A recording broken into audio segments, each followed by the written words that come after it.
Hey guys, thanks for watching. I wanted to do a video where I actually took an objective view and applied reason and logic to the debate of who would win between the 1992 U.S. Olympic Dream Team. There's no other team that had players with careers like those two. But the issue with that team is that they weren't all in their prime. And then that team against the 2008 Redeem Team.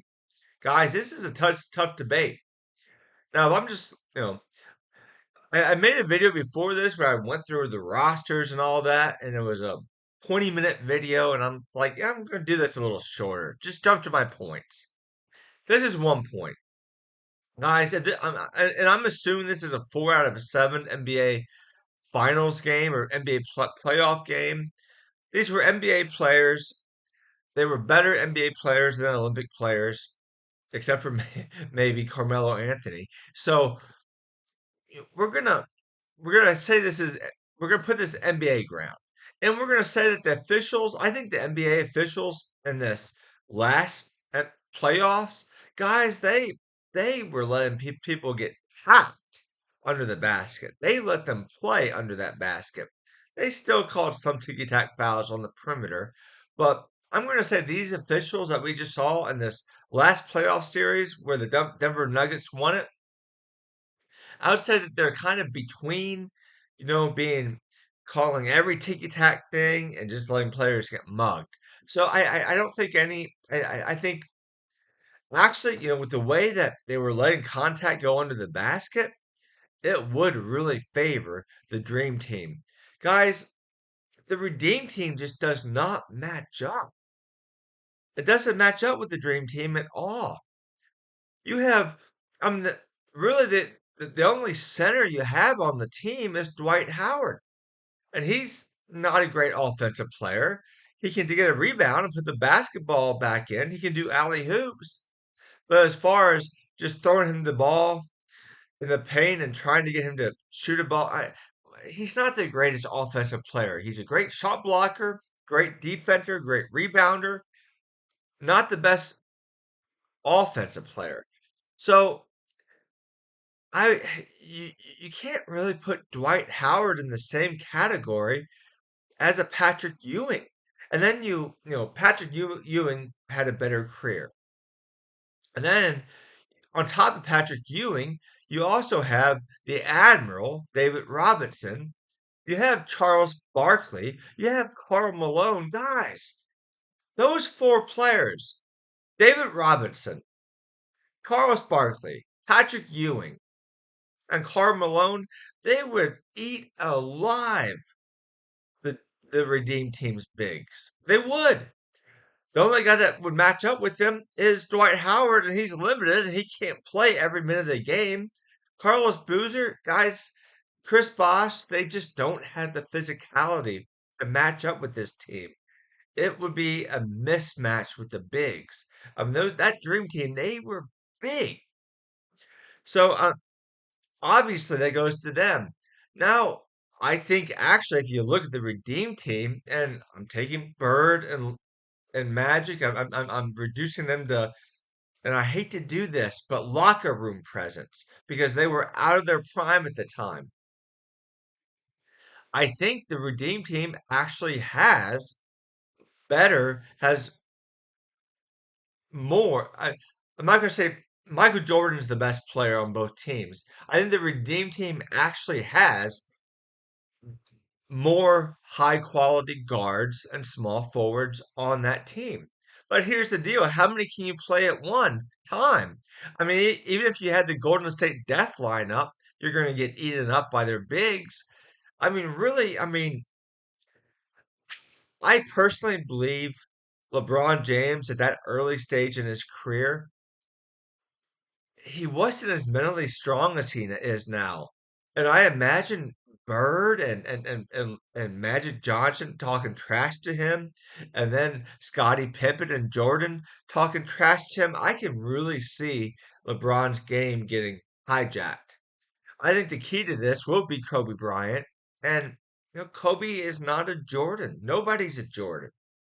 And I think Scottie Pippen actually might be the key to this team because he can guard so many players on the Redeem team. I think that Scottie Pippen, he's not going to be able to shut down Kobe Bryant, but I think he can reduce his, production. There's nobody on the Redeem team that would be able to shut down even close to Jordan. I mean, Jordan could score 40 points a game. He wouldn't have to. They would just have to throw the ball into Ewing, and then as long as Dwight Howard's boxed out, you know, either David Robinson or Karl Malone's going to get the rebound. Guys, this is a mismatch because if you know basketball, first of all, the Dream Team has inherent chemistry. David Stockton and Karl Malone on the same team. I mean, that's like crazy chemistry. Then Jordan and Scottie Pippen, crazy chemistry. I don't think anybody on the Redeem team had the chemistry. Chris Paul is on the Redeem team. I think that I don't think he would make much of a difference, actually. I think Chris Paul he's good. He's actually even great, but I think with the way that this team matches up, if this makes any sense to you, I think the Dream Team can do a pretty good job at defending the Redeem Team, but I don't think the Redeem Team can actually defend the Dream Team. They're not going to be able to defend their bigs, and they're not going to be able to defend Michael Jordan. So I think over time the Dream Team wins. And yeah, I know the Redeem Team has people like Jason Kidd, but we also I didn't even talk about Clyde Drexler. The Dream Team is so good. I'm not even talking about Clyde Drexler, you guys. So I don't even see how this is, you know, much of a debate, really. Maybe if you go by the rosters, you can say, yeah, the Redeem Team has a better roster overall. I could see your point, but it's log jammed at certain positions. Only so many people can play shooting guard and small forward at the same time. You get what I'm saying? You can pick two of those guys to play, and I guess if you go with some version of the Golden State Death lineup, you might be able to get three, but you're still going to limit how many of their better players are on. And then if we get to the Dream Team, well, if they have a center and power forward on the ground field, they'll get quality minutes to all their really vital, important players. So, my even without Bird and without Magic Johnson, and guys, can you imagine how lopsided this game would be if Christian Laettner wasn't in there and they actually gave it to Isaiah Thomas, or even they gave it to Shaquille O'Neal? But guys, looking back at it, I just there's a log jam that will prevent all the Redeem Team's best players from playing because they're weak on the bigs. They all kind of seem to be guard perimeter players, small forwards, shooting guards, and point guards. And there's a log jam. You can only play so many at the same time. And also, friends, they're weak in the paint. I think as I said before, the Dream Team, even without Bird and Magic, they can actually you're not going to stop players like Kobe Bryant. You're not going to stop them. But I think they can guard them and reduce them, and they can guard them better than vice versa. I think it's a matchup nightmare. Now, maybe against some other teams, every team's a different matchup. Maybe against some other teams, the Redeem team might be harder to guard. But if we're just doing a face off, I think it's hard to dispute that the 1992 team wasn't better than the 2008 team. And if you disagree with me, please leave a comment. And I'm sorry I didn't get to all the points I wanted to.